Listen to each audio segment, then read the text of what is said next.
In the name of Father Yah and his son, Yahweh Shai, Hebrew Messiah, the tribe of Judah, we greet you this evening, and greetings to all those who are seeking to give glory to the Creator, who we call Yah, by obedience to his covenant, and seeking for that obedience by the receiving of his perfect righteousness, his spirit of perfect righteousness, which is the means by which we receive the faith of Messiah and keep his commandments. It is in this day and age, this is again Wednesday night, and it is getting increasingly easy to see Bible prophecy being fulfilled on a daily basis. We're going to go into what I mean in the most recent sense in a moment. But what this means overall in terms of Bible prophecy being fulfilled on a daily basis and where in prophecy we are right now, what this means is that very soon, as we're continually saying in every broadcast, I say, very soon, Messiah is going to return. We're going to see the return of Messiah with power and glory, as he had described in the Bible. But prior to that, even sooner, we're going to see the devil, who we call Asatan, the adversary, the one who carries himself as invisible and works his spirit through the children of disobedience. We're going to see him impersonate the Messiah and deceive the multiple majority of people, the vast, vast majority of people. We're going to see him, and he's going to look majestic. He's going to be actually a person of color. And he's going to deceive everyone. He's going to have the state of Israel, the Zionists, bow to him. He's going to have all the Christians that support the Zionists bow to him. Right before the return of the true Messiah. When this fake one comes, he will not come in the same way that the true Messiah returns. Not everyone's going to see him at the same time as they will see the true Messiah. And just to answer a question that some people may have that I've seen, people will ask, well, how will somebody in Australia, say, see him at the same time somebody sees this is the true Messiah, somebody sees the true Messiah, say, in New York? Because Australia and New York are completely opposite ends of the globe. How will somebody see him in China at the same time somebody might see him in Los Angeles? I want to say to you all one thing. What we need to understand is the Creator created time and space. He lives in eternity. The Bible says he inhabited eternity. So he's above the time and space that he's created, just like he's above everything on earth that he's created. Being that he controls time and space and dimensions, he can cause all the world to see him at the same time. Okay? People so underestimate the power of the Creator and are so used to doing that they can't fathom that he actually can do anything. That nothing is impossible for him. Okay? And in being able to show all people at the same time the return of Messiah in power and glory, he's not breaking any of his laws, because again, he created the laws of nature, and there are laws of nature that he has that are above us. Laws of dimension we know nothing about. Okay? But very soon we're going to see Satan pose as Messiah. He will not be able to come with that power so that someone in Australia will see him at the same time as someone in New York, and someone in Hong Kong will see him at the same time as someone in Southern California. He would not come like that, but he will appear here and there as Messiah showed us in his word. And let's take a look at that in Matthew chapter 24. Matthew chapter 24.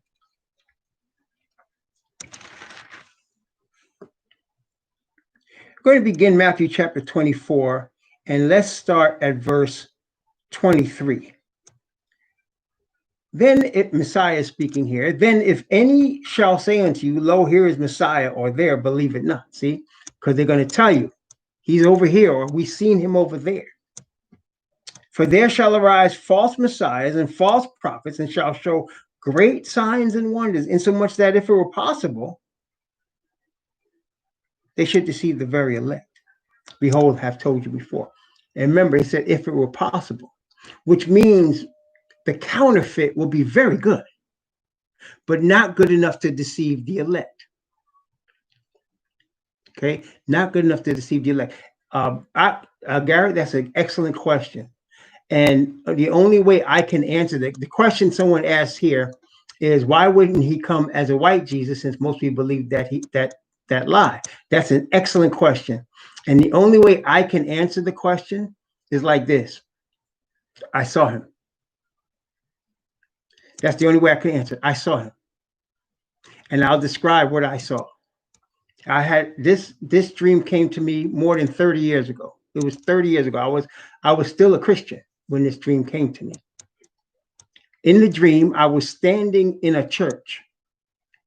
The church appeared to be a Mormon church. And I wasn't a Mormon, but the reason I said it was a Mormon church because there was a lot of young men with white short sleeve shirts on and long ties. And if you see Mormons walking the road pushing the Book of Mormon, that's generally how the males dress. They have the young men, white short sleeve shirts with a tie and dark colored pants. And I saw that, and I was standing in the front of this particular church in the dream, and there were young men being preparing for what would be their main service. This was before the main service, and boys that looked like to be 13, 12 years old were kind of chuckling and jesting with each other and pushing each other right before the service began. Suddenly, and there were others in the sanctuary that they were in talking. Suddenly, everything got quiet. I mean, quiet, very quickly. And I wondered what happened. And I looked to the back. My eyes were drawn to the back of this sanctuary. And a being walked in. Well, he didn't walk so much as it looked like he glided in. I couldn't really see his feet.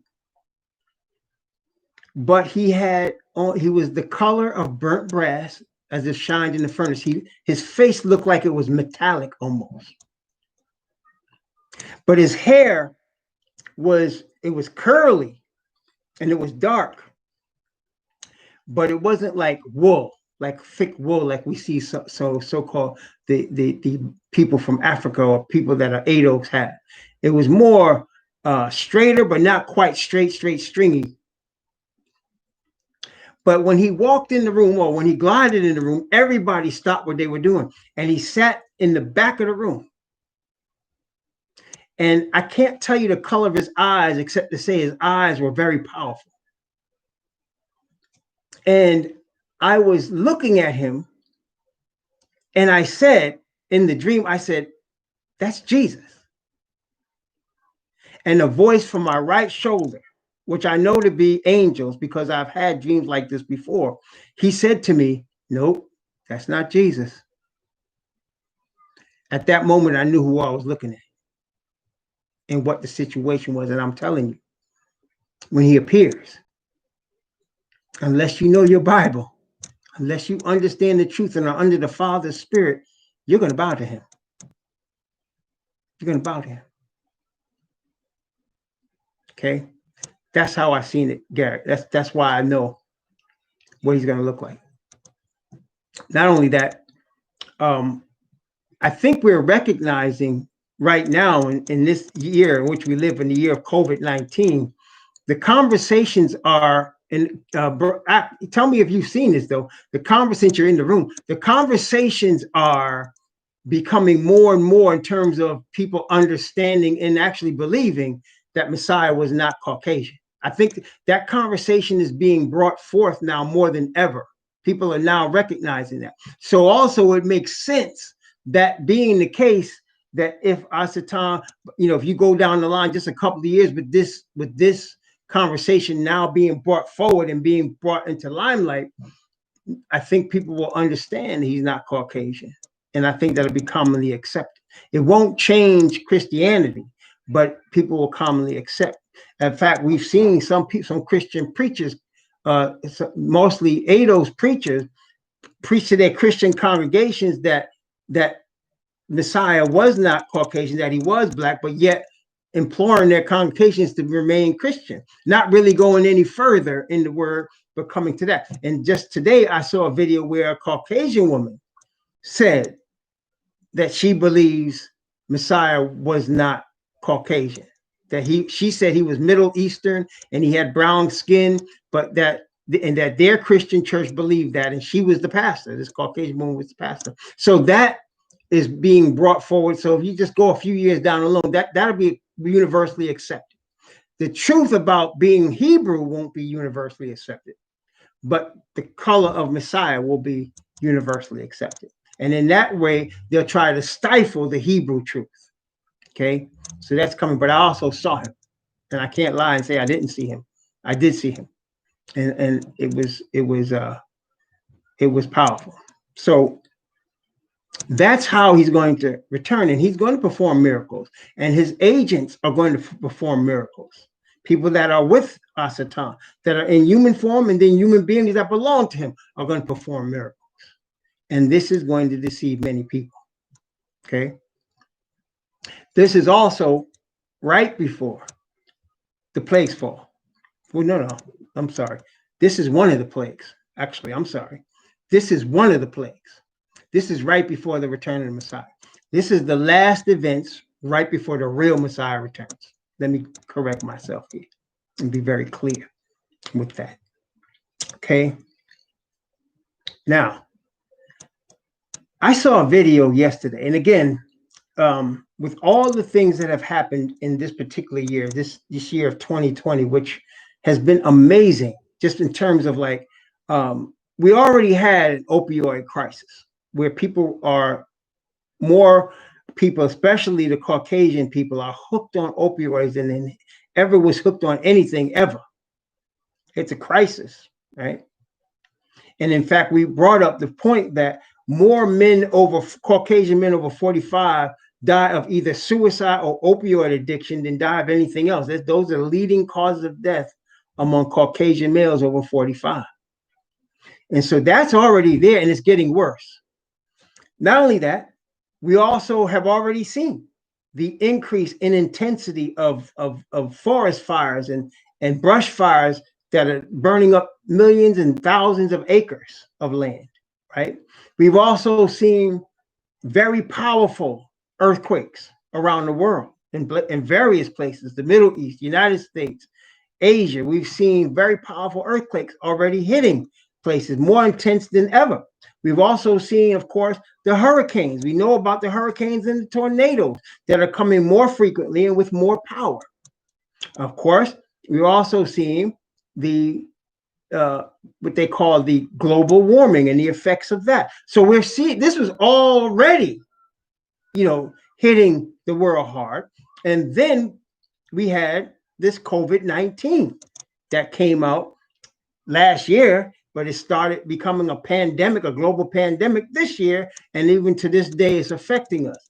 And then on top of that, we're seeing the televised murder of ADOS, of African descendants of slaves. We're seeing that being filmed and videoed all over the United States. Okay, and is bringing a global eye to the plight of the ADOS. And that's why I say people are having this conversation even now about the man they call Jesus not being Caucasian. That conversation is already being had by Christians. It's not leading them to understand who the true Hebrews are. It's not leading them to do that. It's only saying that he was a man of color, and they're continuing in the same lies that they continued with before. All right. And they're trying to use that to stifle the truth of the true Hebrews. Okay. That's part of what they're trying to do. Head it off at the pass, as it were. But I saw a video, I think it was today, I saw it this morning. One of my relatives actually sent it to me. And again, I'm going to ask my daughter, who's kind of become one of my two daughters are like my engineers. So I'm going to ask, at some point, if she can put that small, it's like, I think the clip is like 5 minutes long. If she can put it in front of this video, like I did with the other one, How We Will Win, when I put the sister's video in front of what I was speaking on. But in this particular one, okay, the brother was about to enter a convenience store. I believe it was a convenience store. As he was entering the convenience store, there was a Caucasian couple where the husband and wife, where the wife fell. He didn't know why she fell. He knew she was on the ground. And the husband was having trouble picking her up off the ground. So the ADOS man, the so-called Negro, the so-called black man, and walked up to the Caucasian man and said, "Sir, do you want me to help you with your wife? Let me help you." The answer from the Caucasian man was this: "Nigga, get away from my wife." That was the answer of the Caucasian man. "Nigga, get away from my wife." He had never met this ADOS. ADOS had never met them. He was just offering to help him get his wife up. And he said, "MF, nigga, stay away from my wife. I'm going to go in this store and see if I can get somebody to help me with my wife. But you stay away from her." The Caucasian man proceeded to get up and go into the store to look for help. In the meantime, the ADOS, the so-called black man, saw that the woman wasn't breathing. And he began to perform mouth-to-mouth resuscitation on the woman. Now, later on, when the paramedics came, they credited this brother with saving her life because she would have died. I don't know what the ailment was, but she had stopped breathing. And the brother was giving her mouth-to-mouth resuscitation that brought her back. Her husband comes out the store and said, "MF, nigga, I thought I told you to stay away from my wife." The person he brought out the store said to the man, "Leave him, because he could be saving her life and nobody else is going to give her mouth-to-mouth resuscitation here."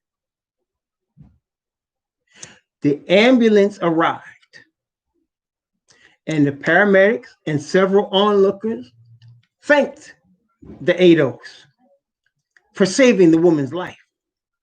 But her husband was still cursing, and he jumped into the ambulance with his wife and never said anything else to the person who saved his wife's life. This had a profound effect on the ADOS, so-called black man involved. He was shaken to the point of tears because he did not understand that level of hatred. He didn't know that man. That man did not know him. But the hatred that was spewed out, even as he was trying to save the man's wife's life, he did not understand or comprehend that level of hatred. And it hurt him. He didn't understand. That's why he did the video. He said, "I don't understand why he hated me that much, simply because of the color of my skin." But it reminded me of Bible prophecy. First off, we're in Matthew 24. So while we're here, there's a part of it here, but we're going to explore some other parts as well.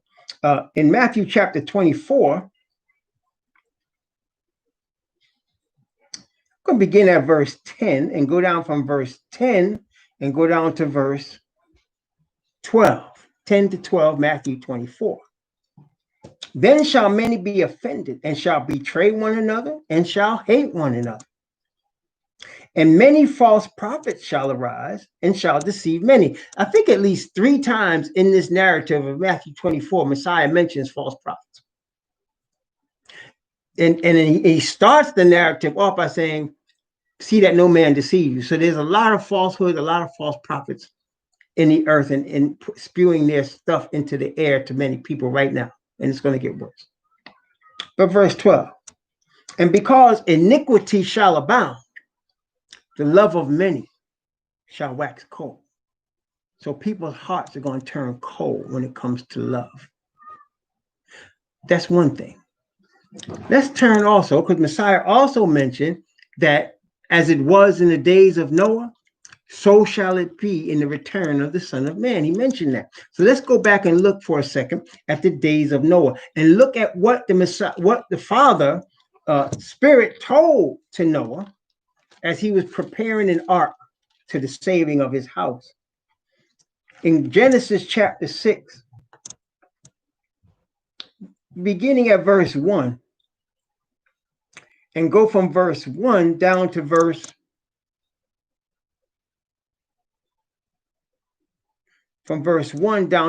8. Okay, from 1 to 8.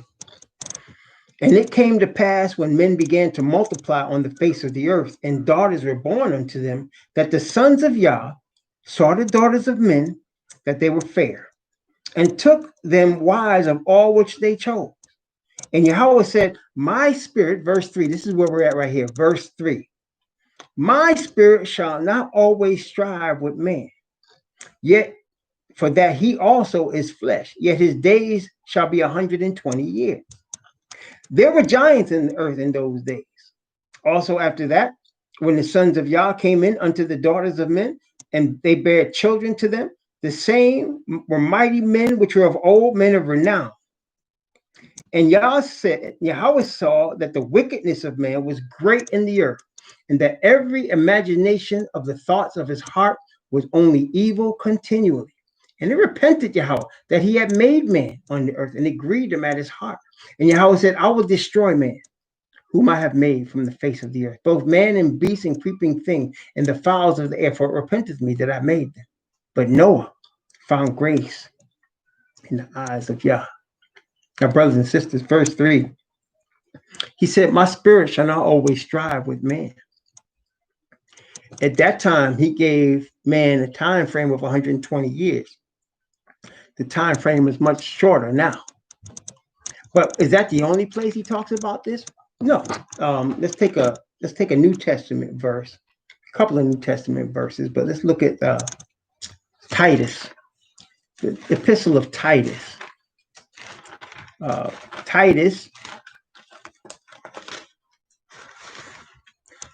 Titus chapter 2. Titus chapter 2. Let's compare these two scriptures. For he said, my spirit shall not always strive with man. Messiah said, as it was in the days of Noah, so shall it be in the return of the Son of Man. And here in Titus chapter 2, it says, beginning at verse 11,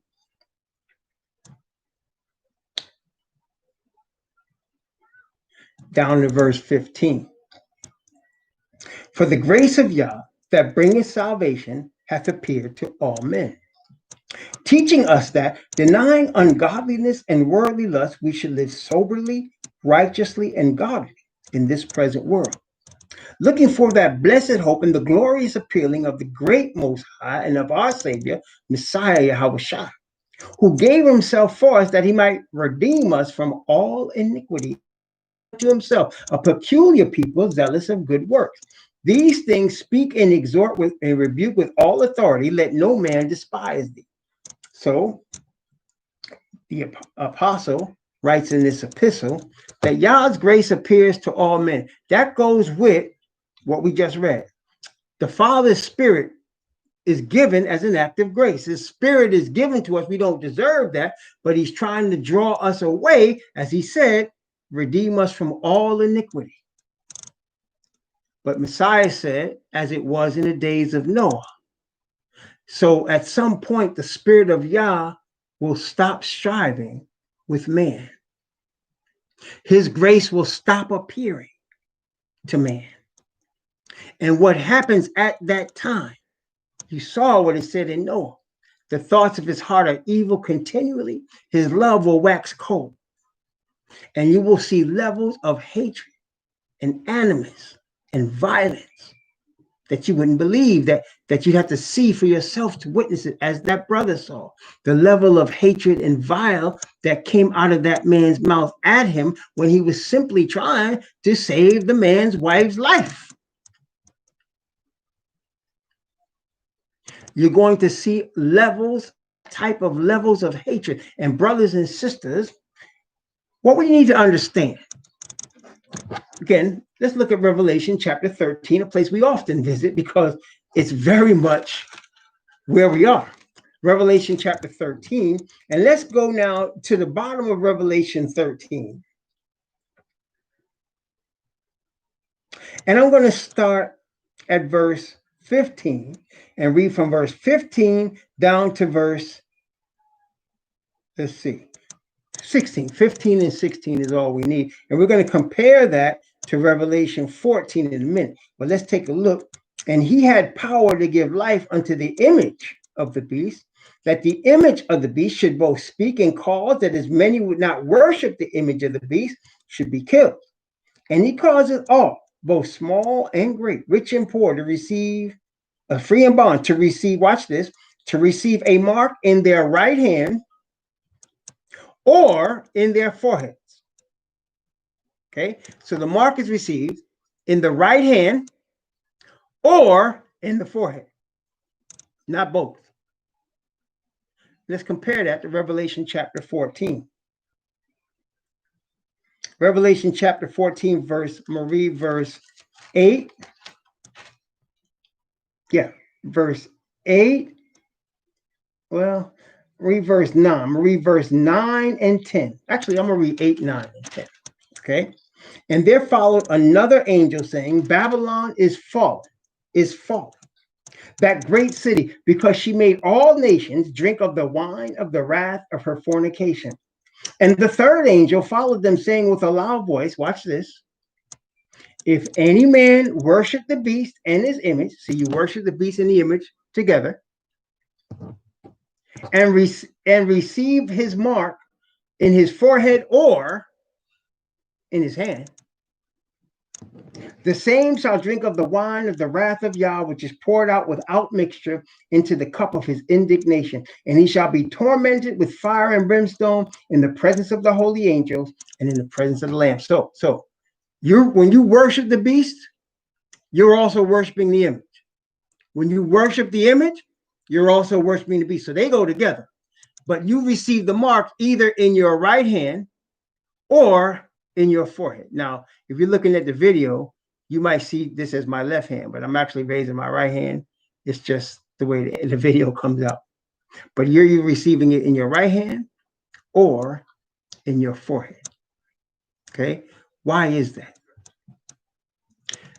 Now, let us remember that Asatan creates nothing except death. And even he ain't created that. He just brings it forth. He created lies, though. Messiah said he's the father of lies. So when he lies, it's something that he created, the lie. But other than that, he copies and perverts what the Father does. See, that's all he could do. He takes what he's seen of the Father. Remember, Asatan was in the courts of the third heaven. So he copies what he's seen and he perverts it so that he gets glory. That's what he does. So what does it have to do with this?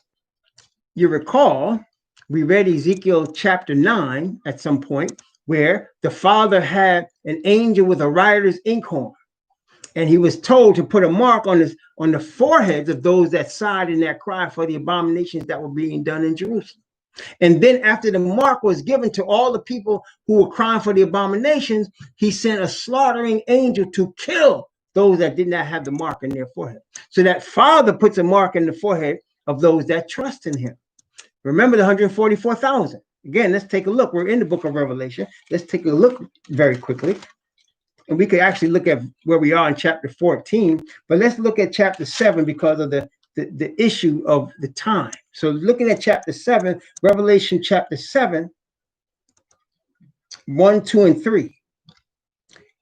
And after these things, I saw 4 angels standing on the 4 corners of the earth, holding the 4 winds of the earth, that the wind should not blow on the earth, nor on the sea, nor on any tree. And I saw another angel ascending from the east, having the seal of the living Most High. And he cried with a loud voice to the 4 angels to whom it was given to hurt the earth and the sea, saying, hurt not the earth, neither the sea, nor the trees, till we have sealed the servants of our Most High in their foreheads. So Father is sealing his servants in their foreheads. It's a seal. Remember what was said? Well, that's the quote of Isaiah chapter 8, verse 16. Bind up the testimony, seal the law among my disciples. And about Messiah, he shall confirm the covenant with many. Daniel chapter 9, verse 27. He shall confirm the covenant with many for 1 week. What does all that mean? Messiah is the word made flesh. The word is his covenant, the covenant. That's the word that was spoken from Sinai to the nation of Israel. So let's put it all together. The seal is the character of Yah permanently being made a permanent part of the character of his servants. It is his spirit that's sealing, and therefore we become one with the covenant. The covenant is his law. We become one with his covenant. By the sealing of his spirit, we become one with his covenant. His righteous character becomes our permanent character. You see, right before the return of the Messiah, the people that belong to Yah on the earth will be in character what Adam was before he sinned. Adam was made in the image of Yah. Mostly that's character. I mean, physically he was also, but we're speaking now on the more important part of the character. And so the Father is using the gospel, the true gospel, from the true people, the Israelite people, to bring his character, a permanent mark on the servants that are alive at the end. Okay? Now, let's turn that inside out. Satan is marking the foreheads of his people that are going to receive his spirit and his character perfectly. As the 144,000 are a representation of Elijah's in the last days, in that they will be given a message with the power of Yah's spirit, and of course their characters being formed in his image. They're going to give the message with a power that has never been seen since Messiah walked the earth. Satan's people are just the opposite. These are religious leaders that are receiving the deceptive spirit and pushing the deceptive message of man as God. These are the religious leaders of the Roman Catholic Church, the so-called Christian churches, all religions not given over to the true Father, Yah. These are their leaders because his message is tied in their character. Okay? That's to receive the mark in the forehead. It is not a literal mark. Just like it's not a literal mark on 144,000, just like it wasn't a literal mark in Ezekiel 9. It's a spiritual mark of character formation, of permanent character formation, either of perfect righteousness or of perfect rebellion. And perfect rebellion doesn't mean an anarchist. That's not perfect rebellion in this sense.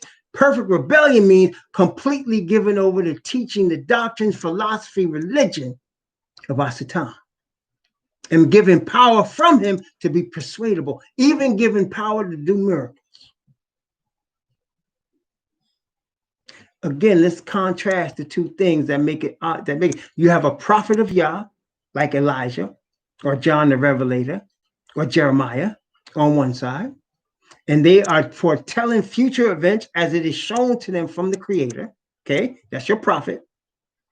You got your psychics on the other side. Your psychics, your spiritualists, your necromancers, your card readers. Okay, those belong to Asatan.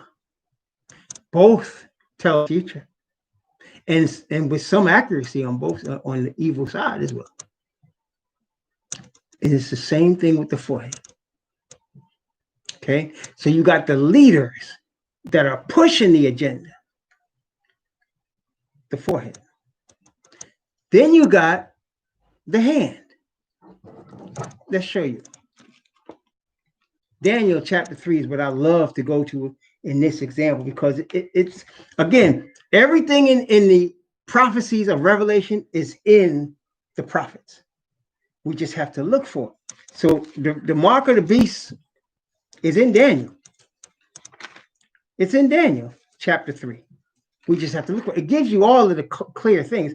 So in Revelation, we have a beast, right?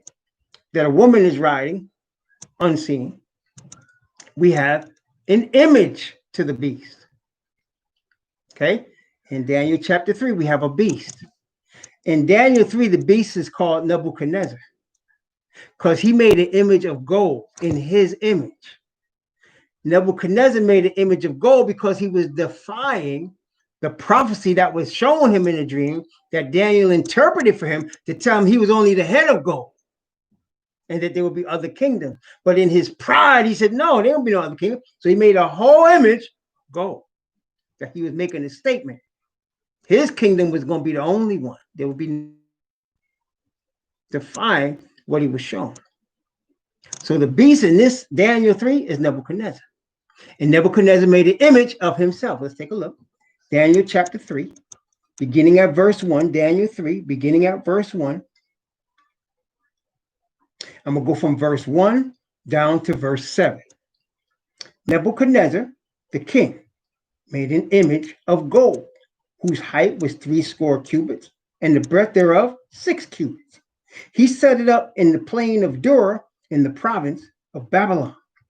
Then Nebuchadnezzar the king sent to gather together the princes, the governors, and the captains, the judges, the treasurers, the counselors, the sheriffs, and all the rulers of the provinces to come to the dedication of the image which Nebuchadnezzar the king had set up. Then the princes, the governors, and captains, the judges, the treasurers, the counselors, the sheriffs, and all the rulers of the provinces were gathered together unto the dedication of the image that Nebuchadnezzar the king had set up. And they stood before the image that Nebuchadnezzar had set up. Then an herald cried aloud, to you it is commanded, O people, nations, and languages, that at what time ye hear the sound of the cornet, flute, harp, sackbut, psaltery, dulcimer, and all kinds of music, ye fall down and worship the golden image that Nebuchadnezzar the king has set up. And whoso falleth not down and worshipeth shall the same hour be cast into the midst of a burning fiery furnace. Therefore, at that time, when all the people heard the sound of the cornet, flute, harp, sackbut, psaltery, and all kinds of music, all the people, the nations, and the languages fell down and worshiped the golden image that Nebuchadnezzar the king has set up. So I want you to notice there was obviously a crowd of people. Now, in the book of Esther, you see that Ahasuerus, who became the Persian king, had 120 provinces. And he said it stretched all the way to India. So it came from Africa through the so-called Middle East all the way into India. That was the then known world. And went north all the way up into what we call now Iraq and Turkey. 120 provinces. Went south all the way down to the sea, to the Persian Gulf, all the way down to the Indian Ocean. It was a huge kingdom. So you can imagine Nebuchadnezzar was the head of gold. He had at least that, right? So he has all of the people from all these different nations, it says languages. They come to the dedication and they bow. There had to be hundreds, if not thousands of people out there. These are all his leaders. So if you got the leaders, you're going to get the common people. Okay, that's how everything works. That's how it works even today. They put you had the king making an announcement, and his herald cried out. So that represents those that receive the mark in their forehead. Then you had, of course, we know of the three Hebrews, Hananiah, Mishael, and Azariah. Now, Daniel wasn't there. Some people ask, well, why was Daniel not there? It's very clear. Really study chapter 2 from whence he brought the image. He got the idea for this image from chapter 2. What did he do with Daniel? He worshiped Daniel. He burned incense to Daniel. It would be stupid for him to have Daniel stand out there and know that Daniel wasn't going to bow. Okay. So that's why Daniel wasn't there. You don't see no mention of Daniel. But he had his homies out there because he thought maybe he could force them. Okay. But they did not bow. As we know, Hananiah, Mishael, Azariah said, throw us in the fire. We ain't got to think about this. So they are receiving Yah's mark in their foreheads. The rest of the people that just bow so they don't have to get thrown in the furnace, that's the right hand. You understand? That's the right hand. That's the right hand of fellowship with the image. That's the right hand of fellowship. Remember what Paul said? The apostle in the book of Galatians? He said when they saw the faith that the testimony of the Hebrews brought about the Hebrew Messiah, they said that the brothers that was in Jerusalem gave him what? The right hand of fellowship. What does that mean? That means you down. We accept you. All these brothers standing out here that day that bowed, they received the right hand of fellowship. They didn't have it in their foreheads. It's not like they were given over to the doctrines.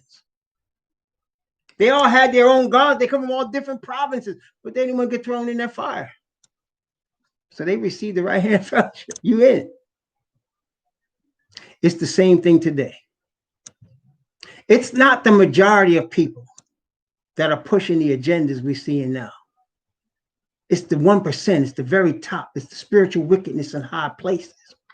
The majority of people will go along with it because everybody got their own agenda. And a minority will not receive it. That's why it's 144,000 receiving. This sounds like a lot, right? You got 7 billion people on the planet Earth. You got 1 billion in India alone, 2 billion in China. You got another billion plus on the continent of Africa. You got 7 billion people on the planet. 1% of the 7 billion, just to break it down for you, 10%. Let's start that way. 10% of 7 billion is 700 million. 1% of 7 billion is 70 million. 1/10 of 1% of 7 billion is 7 million. That's 1/10 of 1% of the Earth's population. Let's assume they reduce the population by half through war and disease. That's what they want to do. Okay, so now you got 3.5 billion left. Still. 3.5 billion, 350 million is 10%, 35 million is 1%, 3.5 million is 1/10 of 1%. Excuse me. I'm sorry again. 350 million is 10%, 35 million is 1%, 3.5 million is 1/10 of 1%.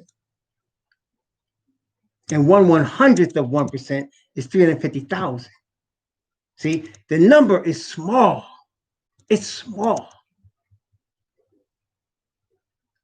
It's small. Even if 1 million people worldwide receive this truth from 144,000, it's a very small number. Very small. Okay? The majority of people are going to receive it in their hand because they're just going to go along with the flow. That's what most people do.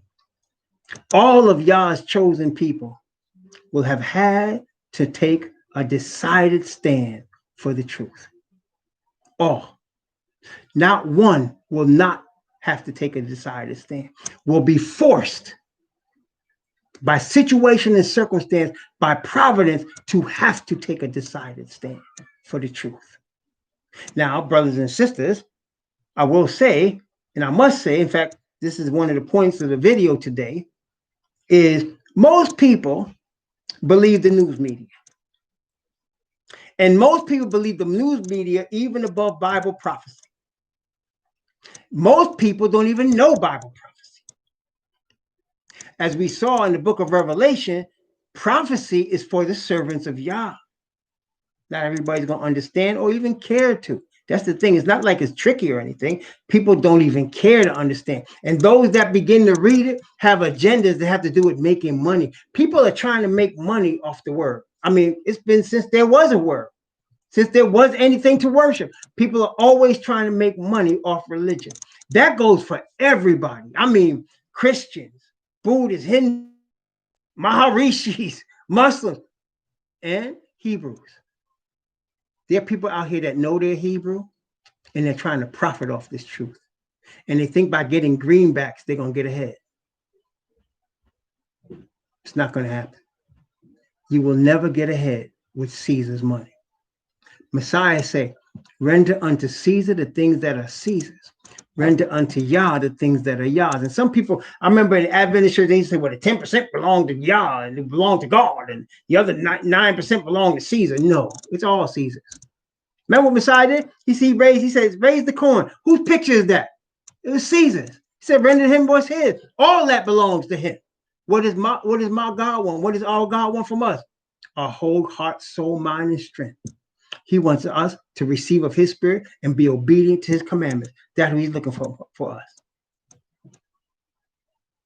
To receive the doctrine of justification by faith. We look, said Galatians, for the spirit of righteousness by faith. The gift of righteousness that calls us to keep the commandments. Here is the patience of the saints. Here are they that keep the commandments of Yah and have the faith of Messiah. Faith of Messiah, righteousness.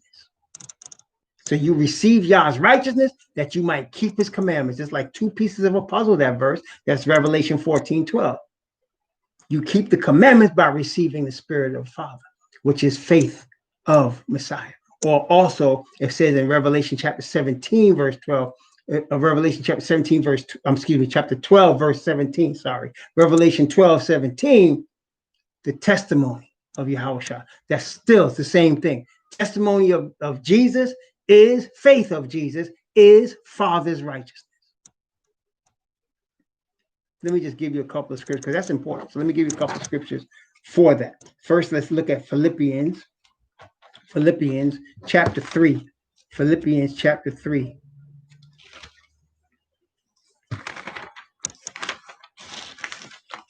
Philippians chapter 3. Watch very closely, because most people miss it. It's right here, but most people miss it.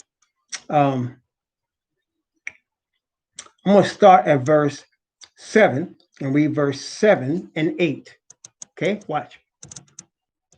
But what things, the apostle writes, were gained to me, those I counted loss for Messiah. Yea, doubtless, and I count all things but loss for the excellency of the knowledge of Messiah Yahushua, my master, for whom I have suffered the loss of all things, and do count them but dung, that I may win Messiah. Let's go to verse 9. And be found in him. Watch this. Not having mine own righteousness, which is of the law, but that which is through the faith of Messiah. And this last part, the righteousness which is of Yah by faith. See, the faith of Messiah is Yah's righteousness. We need the spirit of Yah's righteousness to keep the law of Yah. Moses said, would to Yah that all his people were prophets, and he had his spirit on them. Let's look at another one. Romans chapter 3. Romans chapter 3. I'm going to start at verse 20 and go down to verse 22. Romans 3, 20 to 22. Notice what it said. Therefore, by the deeds of the law shall no flesh be justified in his sight. For by the law is the knowledge of sin. But now the righteousness of Yah without the law is manifested, being witnessed by the law and the prophets, even the righteousness of Yah, which is by faith of Yahushua the Messiah, unto all, and upon all them that believe, for there is no difference. This is faith of Messiah that causes us to receive Yah's righteousness. And through that, we obey Yah's law. Now, many people get all messed up here because they say, therefore, by the deeds of the law shall no flesh be justified. And a lot of preachers out here willing to teach you the lie that means there's no law.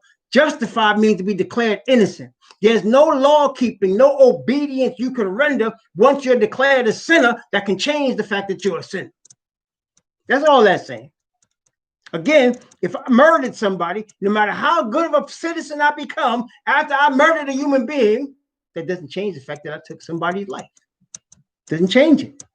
Doesn't help the people's family whose life I took, that I killed. Okay? That's what that means.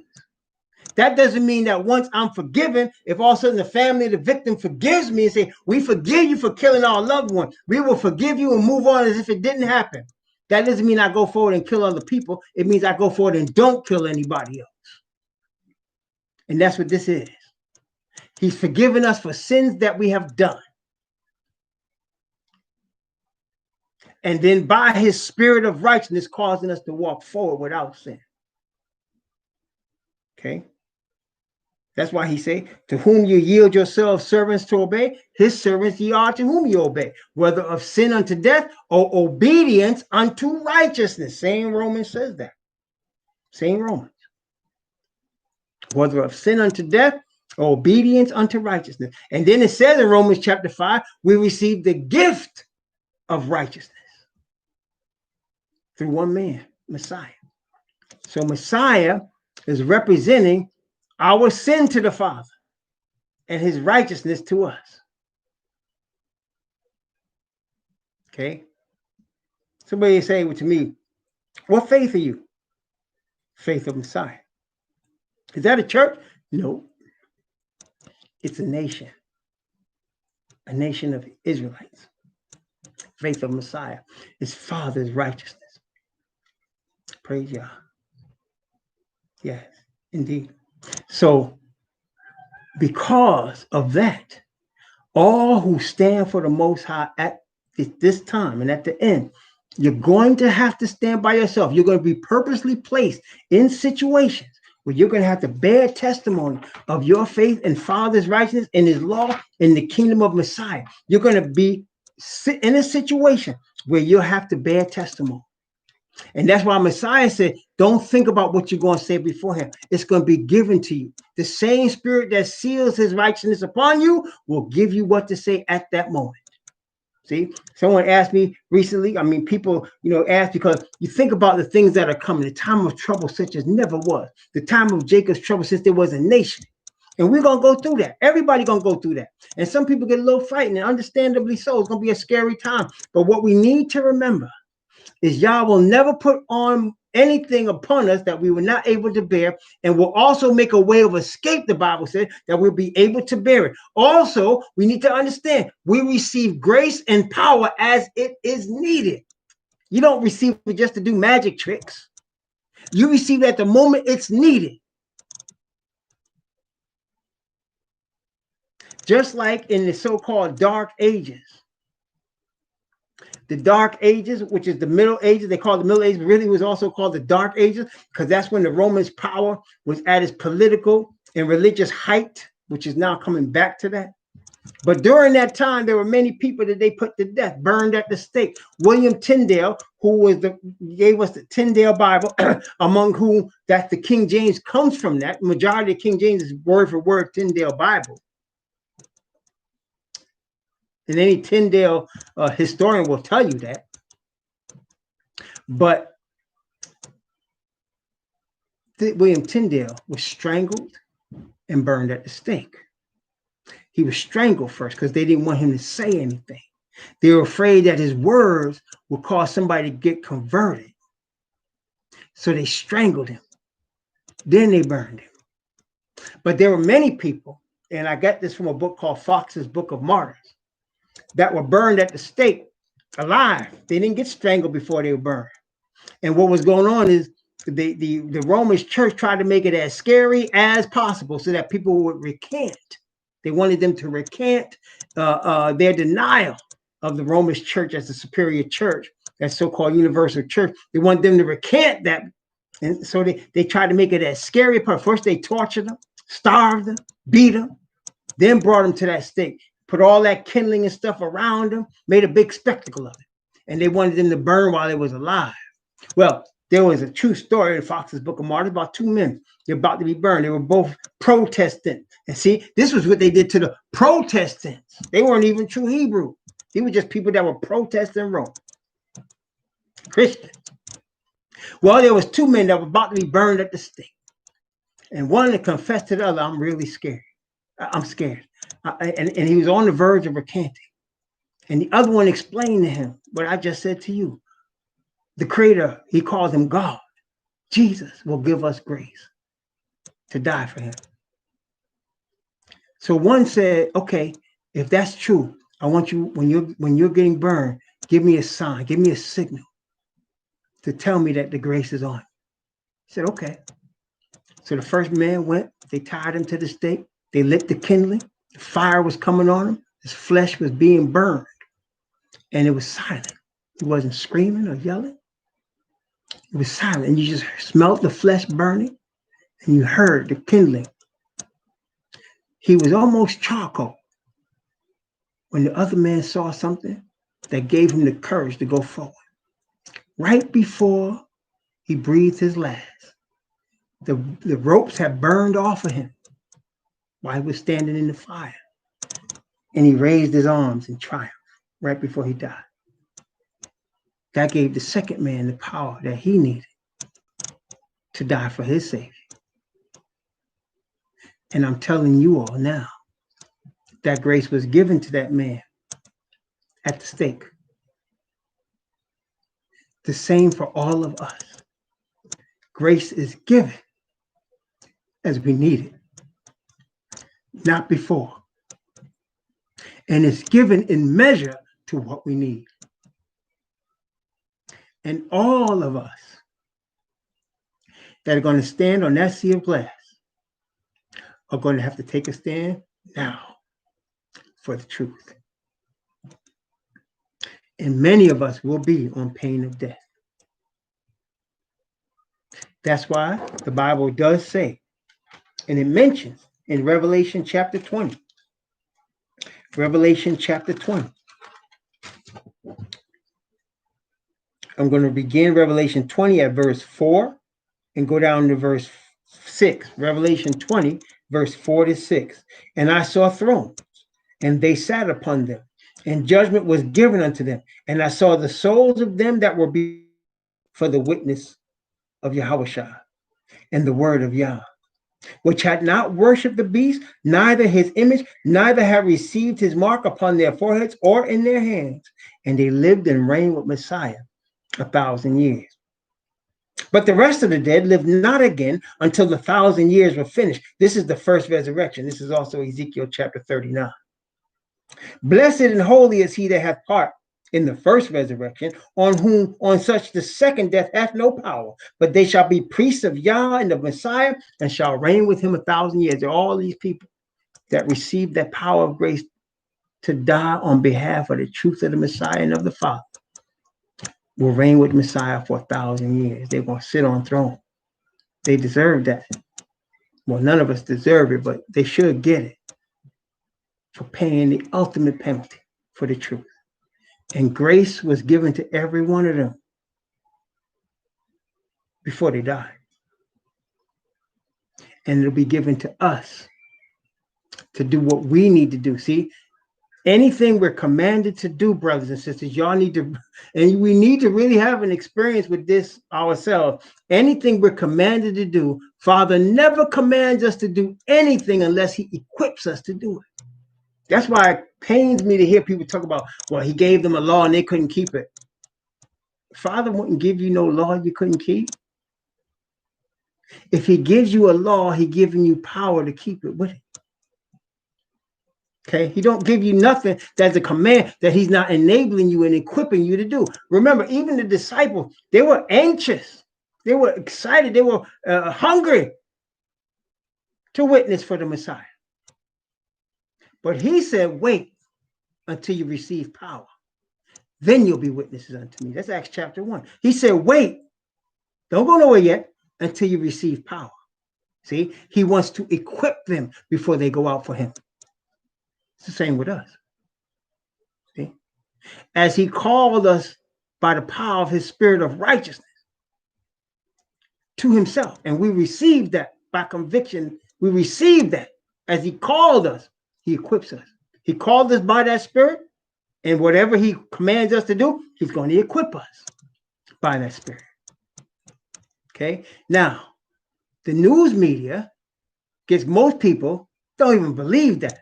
They might even believe it in theory, but they don't know anything about it personally. That's why I say, brothers and sisters, if you don't have an experience with your Heavenly Father, it's very simple. Get a quiet place, bathroom even, bedroom, get up early or late at night, wherever it's quiet. Go in the woods if you need to. Ask the Father to give you an experience. It's a scary prayer because He'll do it. Say, Father, I need an experience with you. I want to stand for you. Send me an experience. Brothers and sisters, guaranteed, He'll give you one. Okay? He'll give you one. Matter of fact, He'll give you several. And He'll give you tests. Put you in situations that you will fail, and you know you failed, for you to come back and ask Him for strength to overcome that. Then He'll put you back in the situation and give you an opportunity to pass. He'll put you in a situation that will pluck your last nerve. That's Him testing you. Many times you'll fail, believe me. I know. But then you get back on your knees and you recount the situation. You ask for forgiveness, which He readily do through Messiah. And it's not over yet. He's going to later put you back in this situation. And you're going to remember that you were in this situation before. Give you a chance to pass. And you will. Because brothers and sisters, it's the victory that counts, not the failure. You need to understand that. That's what grace is about. It's the victory that counts. So that in the book of remembrance, next to my name and your name, when we stand in the kingdom with Messiah and all the prophets, it's going to be in there nothing but victory. No sin in there. You just go, how is that possible? Because the victory counts, not the failure. The failure is given or covered over by Messiah's righteousness. The Father's righteousness given us through Messiah. The failure is a covenant. Blessed is he, David wrote, whose sin is forgiven, whose transgression is forgiven, whose sin is covered, Psalm 32. Blessed is he to whom Yahweh will not impute sin. That happens when we're covered under the perfect righteousness of the Father. That's how we overcome. That's how we overcome all. But you got to have your own experience. I can't give you mine, and you can't give me yours. We got to have our own experience. The news media tells us lies continually, yet most people believe the news media about Bible prophecy. What I just told you, what we've been sharing here for the last hour, is Bible prophecy. And most people think it's ridiculous, and that's okay. I have no problem. All the people think it's ridiculous because you know what? They thought he was ridiculous. And that's why only 8 people were on the ark. The majority of people thought Messiah was crazy and that he had a devil. Always, Yah chooses a minority. Always, he chooses the people that are on the bottom. Always. Always. And he brings them on top. He told Gideon, you got too many men, brother. I don't want you thinking this victory came from you. You got too many men. Send a lot of them home. He was going up against armies that were 6 figures and men, hundreds of thousands. He said, you go up there with 300. Now you know I gave you the victory. And that's the way it's going to be. You're never going to be in the majority. You're never going to be having a deep crew with you when you need it the most. It's going to be just you and your Father. And you need to be able to stand for him. And it's all right if you don't have the strength. That's what the apostle meant when he said, Yah's strength is made perfect in weakness. Acknowledging your weakness and coming to your Father, that's the key to the victory. Acknowledging you scared and coming to him, that's the key to the victory. The apostles did. They were scared when they got threatened by the Pharisees in the book of Acts. They were scared. And they went to the Father and they said, please, for your holy son's sake, give us boldness. And the Bible says that the house shook again. They filled with boldness. Had no problem standing up there a second time. No problem. The victory is Father's. And the victories are what count, not the defeats. As long as we come to him through Messiah. The news media, they paint things a certain way. They tell you about this candidate or that one. They tell you about the economy. They tell you all this stuff. They're continually shaping the narrative. What does that mean? They're trying to teach you how to think about what? They're forming an opinion for you, and they want you to accept it. That's the devil's way. He forms an opinion, and he whispers it to you for you to accept it. And when you accept it, you end up in a bad place. And you think it was you, but it wasn't you. It was you accepting that suggestion. And that's what the media does. It puts pictures and frames and stuff in front of you. It makes it sound like it's fact and wants you to receive. And what they're telling you goes opposite of Bible prophecy. See, the reason I can see Bible prophecy every day is because I look behind what they're saying and see the opposite of what they're saying. Okay? And that you'll learn to do the same thing when you follow in the word. The word is the standard of truth. The word is the standard of reality when you really all in on it. It's the standard of reality, not what man says, what the word says. What the Father's Spirit reveals is the standard of reality. His covenant is the standard of truth and righteousness. To the earth, truth and righteousness come from science, right? Come from trial and error, right? They try that. Or come from history that they've bent. For example, if we believe their history, then Messiah was Caucasian. They believe their history, all ADOS was running around in huts with spears and things and bones in their noses. We didn't have no sophisticated society if we believe their history. I believe the word. The word says the ADOS is the royal house of Judah. And the Indians, the Taínos, the Mayans, the Aztecs, them Hebrews too. I believe that.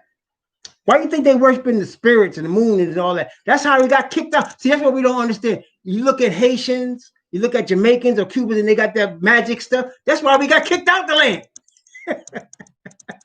and they rather worship that than white Jesus. I get it. But y'all got to remember, that's why we got kicked out the land. We got kicked out the land for worshiping other gods. We need to turn from that to the true God, the Most High Yah, and his covenant of righteousness. So to the news media, when I say to y'all that the beast is Rome, and the whore is the church, the religious part of Rome, and the beast is the political part of Rome, I'm crazy. And that's all right. I'll be crazy. I'm going to put all my chips. If this was gambling, I'm putting all my chips on this book right here. I'm putting it all on this book right here. Write it all on it. And if I'm wrong, I'll just be wrong. Okay? Period. And that's how it's got to be. All in. All in or do something else, man. And don't try to follow people that's trying to profit off this thing, man. There's brothers that make really elaborate videos and they looking to make money off the videos. This truth about us being Hebrews. I don't trust these people that do that. Because dollar bills are not going to help us. Our Creator is the only one that can help us. And the angels that he sent to protect us, to guide our way in his spirit. These are more powerful than any dollar bill could ever be. Than any gold can ever be. Way more powerful. We praise him for that. I pray that the Most High will bless you with his spirit, that you will gain victory after victory after victory through repentance and returning to your Father in the name of the Messiah. I pray that you will be able to stand alone, solid, for the truth that the Most High sends his spirit to convict your heart on. I pray that you have Yah's name written in your forehead.